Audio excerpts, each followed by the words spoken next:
Auzubillahi minasyaitonirrajim. Bismillahirrahmanirrahim. Assalamualaikum warahmatullahi wabarakatuh. Sebelum saya ingin ucapkan ribuan terima kasih kepada Ustaz Syahrul Miri, Tuan Haji Ustaz, iaitu Tuan Guru kita, serta rakan-rakan yang sempat hadir daripada Risda Negeri, serta Risda daerah lah, Negeri Sembilan Barat khususnya.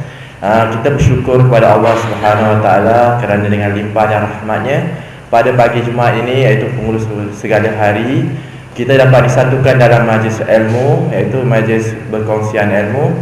Diharap pada pagi ini kita sama-sama lah dapat memberikan perhatian yang lebih, kerana saya dimahamkan oleh Ustaz tadi, Ustaz akan membawakan kita khusus tajuk berkaitan dengan akidah lah, iaitu berkaitan dengan ajaran Syiah lah, di mana moga dengan kehadiran tuan-tuan dan tuan-puan yang hadir pada pagi ini, apa yang kita dengar pada pagi ini kita dapat sampaikanlah kepada sahabat-sahabat kita yang tidak hadir daripada majlis ini. Kita dapat panjang-panjangkan juga kepada keluarga kita, akan agar menambah kefahaman kita lah apa itu Syiah, khususnya kepada umat-umat Islam yang sekarang dalam pergelutan.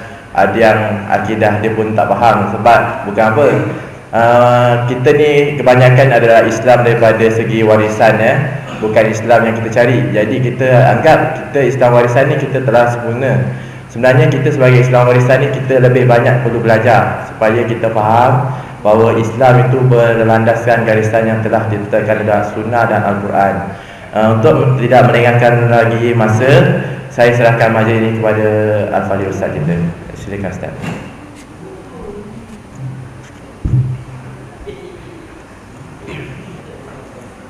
Assalamualaikum warahmatullahi wabarakatuh. Bismillahirrahmanirrahim. Alhamdulillahirabbil alamin wa bihi nasta'in ala umuri dunya waddin. Wassalatu wassalamu ala sayyidil mursalin sayyidina wa maulana Muhammad wa ala alihi wa sahbihi ajma'in. Subhanaka la ilma lana illa ma 'allamtana innaka antal alimul hakim. ولا حول ولا قوة إلا بالله العلي العظيم رب يسر ولا تؤسر يا كريم اللهم افتح علينا حكمتك وانشر علينا من خزائن رحمتك يا أرحم الراحمين والحمد لله رب العالمين. Yang berusaha saudara pengurusi majlis, yang bahagia pegawai kanan, seterusnya saudara-saudara, tuan-tuan, puan-puan, para jamaah yang dirahmati Allah. Alhamdulillah, dengan izin Allah, pada pagi ini kita dapat bersama-sama sekali lagi dalam tazkirah pagi. Dan sekarang ini ya, kita di negara kita lah, kita ditimbulkan isu tentang akidah. Sebenarnya banyak isu lain lagi, tapi nak tutup tu keluarkan akidah. Jadi bila keluar akidah ni, kita nampak perkara tu sangat berat, sangat besar dalam bab akidah. Selain daripada tu, ya, cerita orang Islam sentiasa saja diuji oleh Allah Ta'ala nak menentukan keimanan. Tuhan uji, Allah Ta'ala tak biarkan manusia, orang yang mengaku beriman itu Tuhan biarkan begitu saja tanpa diuji. Lepas tu dalam Quran surah Ankabut ayat yang kedua, Allah Ta'ala berfirman, ahasiban nas ayyutraku ayyaqulu amanna wa hum la yuftanun faqad fatanna allazina min qablikum wa la ya'lamanna Allahu allazina sadaqu wa la ya'lamanna al-kadzibin. Sadaqallahul azim. Allah Ta'ala mengatakan, adakah manusia itu menyangka bahawa mereka berkata kami beriman, kemudian dibiarkan begitu saja tanpa sebarang ujian? Sesungguhnya kami telah mengadakan ujian kepada umat-umat yang terdahulu daripada kamu, dan Allah Ta'ala mengetahui siapa yang benar imannya dan siapa yang dusta. Iman itu bukan warisan, iman itu bukan keturunan, iman itu ialah perkara yang didapatkan oleh individu. Bukan bapa dia ustaz, anak dia mesti alim. Tidak. Ya, bapa dia ulama, anak dia pun ulama. Tak begitu. Bapa haji, anak lebay. Tak ada. Sebab itulah pantun orang dulu, Ali ketupi kopiah watan, Papa Haji anak setan. Jadi sebab itulah dari segi keimanan, agama, kita kena cari dan menjadi tanggungjawab setiap orang yang mengucap kalimah la ilaha illallah. Apabila kita dah bersyahadah saja, maka wajib mengetahui segala perkara yang fardu dan segala perkara-perkara yang fardu kifayah dan juga lain-lain perkara hukum tentang Islam ini, supaya kita benar-benar jadi orang Islam yang tidak rugi di dunia dan di akhirat. Kita dihujani dengan berbagai-bagai ujian, berbagai-bagai ancaman oleh manusia seluruh dunia, terutama kafir antarabangsa, terutama Zionis dan Kristianiti antarabangsa. Ya, baru-baru ini kalau saudara tengok buka dalam YouTube, kita suka makan makanan segera. Antara makanan segera yang kita suka makan ialah ayam goreng, kan? Ayam goreng fried chicken, iaitu yang dibuat oleh Kentucky, McDonald, ayam mas dan lain-lain, dan pizza dan lain makanan. Sedangkan makanan-makanan itu tidak terjamin halalnya, tapi orang Melayu suka makan. Yang banyak akan memenuhi restoran-restoran itu orang Melayu makan, kerana mereka makanan segera. Baru saya tengok dalam YouTube, McDonald membuat sausage. Macam mana dia buat sausage lembu seko-seko masuk dalam mesin, hidup-hidup tu. Seko-seko diangkat dengan bulldozer, masuk dalam mesin. Bergolek lembu tu jatuh tu, mesin terus dengan tahi-tahi, dengan kuku, dengan tanduk, bulunya semua sekali masuk. Jadi dihancurkan, dihancurkan, dipowderkan, kemudian dimampatkan jadi sausage. Maka dimakanlah, dihantarkan, diedarkan seluruh dunia, benda itu, dan sampai ke Malaysia. Kita makan, anak-anak kita makan. Kadang bukan anak kita je, mak pun makan, datuk makan, nenek makan. Mana tak bodoh macam lembu. Habis tahi lembu pun makan sekali. Kita tengok. Sebab itu kita patut kita boykot, jangan makan tu. Orang Islam. Lagi satu pun barang benda tu yang buat Yahudi. Ya, syarikat-syarikat Yahudi, syarikat Kentucky, Amerika, McDonald, Amerika, semua daripada Yahudi syarikat tu. Mereka buat, mereka tak peduli halal haram, kerana mereka sendiri tak makan, mereka bagi orang makan dan jual.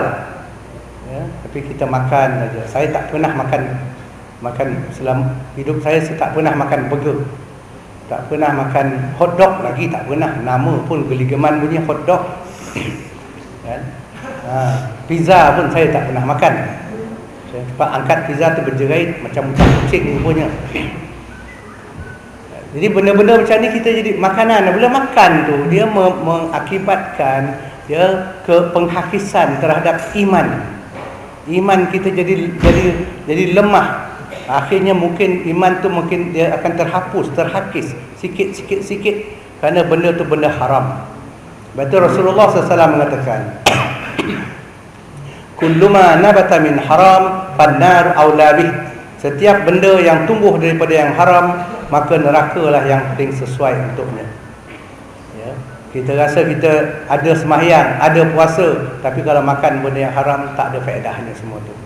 Semua sembahyang kita jadi lara. Ya, wallahu a'lam.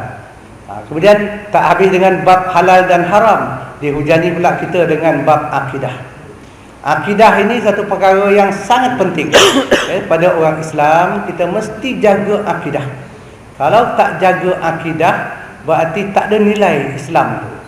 Kerana nilai pokok Islam itu ialah tauhid, iaitu mengesahkan Allah, iaitu berpegang dengan hukum Allah.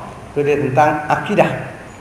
Baru-baru ni pula timbul pula fahaman dalam pada ahli sunnah wal jamaah juga ada fahaman tentang akidah, iaitu tentang ketuhanan, uluhiyah dan rububiyah. Ya, semenjak dulu kita dengar istilah itu, iaitu kita mengenal Allah Taala dengan fahaman bahawa Allah itu ialah dia Tuhan uluhiyah dan juga Tuhan Rabbubiyah. Allah itu bukan dua Tuhan. Tuhan Allah itu. Rabbuluhiyah artinya Tuhan yang disembah, yang selayaknya disembah, yang sepatutnya disembah, kerana kita hamba-Nya, makhluknya. Dan Rabbubiyah, Tuhan yang memiliki sekalian alam dan mengurus, mentadbir sekalian alam. Itu kita katakan Tuhan Uluhiyah dan Rabbubiyah. Tetapi telah wujud tak sekarang ni fahaman, ya, ulama jadi-jadian pula yang baru ni yang mengatakan bahawa tak betul, Uluhiyah dan Rabbubiyah itu adalah bid'ah. Dah kita bersama-sama kita dah berantakan dalam bab akidah, padahal dalam lopak yang sama. Bagaimana pula dengan lopak-lopak yang lain, iaitu kumpulan-kumpulan yang lain, yang mana Rasulullah SAW mengatakan bahawa terbahagi umat-umat terdahulu pada kamu, umat-umat Yahudi, terbahagi kepada 71 bahagian, manakala Nasrani terbahagi pada 72 bahagian, manakala umatku, umat Islam, terbahagi pada 73 bahagian. Semuanya itu adalah bid'ah dan sesat dan ahli neraka, kecuali satu. Maka sahabat tanya Rasulullah, apa yang satu itu ya Rasulullah? Siapa yang kumpulan yang satu itu?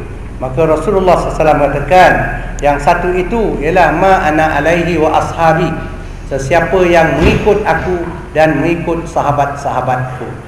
Jadi kita dalam perkara agama ini, kita mesti ikut Nabi dan ikut sahabat. Kalau lain daripada Nabi, lain daripada sahabat, walau dia alim ke, dia hebat ke, ilmunya dan sebagainya, kita tak boleh ikut.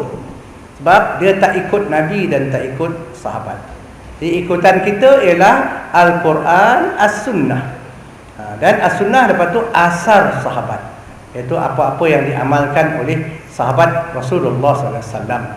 Kerana Nabi mengatakan bahawa alaikum bisunnati wa sunnatil khulafa'ir rasyidin al-mahdiyyin min ba'di. Kamu hendaklah mengikut sunnahku, perjalananku dan perjalanan para sahabatku yang mendapat petunjuk yang datang selepas daripadaku. Jadi ikutan kita ialah ikut Nabi dan ikut sahabat. Kita baru saja, ya, berada sekarang ni di hujung bulan Muharram. Kan, hujung bulan Muharram, hari ini 29, berarti 25 Muharram hari ini. Hari ini 25 Muharram. Artinya kita dah masuk pada tahun hijrah yang baru, 1435 hijrah. Setiap tahun kita menyambut tahun baru hijrah. Tapi adakah kita berhijrah? Adakah kita bergerak? Hijrah tu artinya move, iaitu bergerak. Bergerak macam mana? Bergerak daripada tak tahu kepada tahu, daripada yang tahu kepada lebih tahu, daripada faham kepada lebih faham, dan daripada kurang amalan kepada baik amalan, daripada baik amalan kepada lebih baik amalan. Adakah kita berhijrah setiap tahun begitu? Kerana Nabi SAW mengatakan, malanglah bagi seseorang. Itu malang tu saya terjemahkan saja. Kalau ikut bahasa asalnya celaka. Kalau celaka kan teruk sangat bunyinya. Jadi malang bagi seseorang yang tidak ada perbezaan, tidak ada perubahan antara hari ini dengan semalam dan hari ini dengan esok.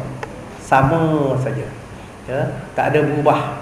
Macam tu je keadaannya dalam bab agama. Tapi kalau dalam bab dunia, banyak perubahan. Bab apa nama increment gaji berubah, kan? Bab apa lagi pencapaian dunia meningkat. Tetapi dalam bab akhirat dia statik, kan? Statik. Jadi yang statik tu, yang lurus tak bergerak tu, itu orang sakit jantung. Tengok dalam mesin jantung tu, kalau lurus je, ujung dia mati tu, kan? Kalau jantung, kalau dia bergerak-gerak, ada apa nama movement dia, itu berarti ada harapan hidup lagi. Jadi malaikat melihat orang yang dalam agamanya tidak berubah-ubah,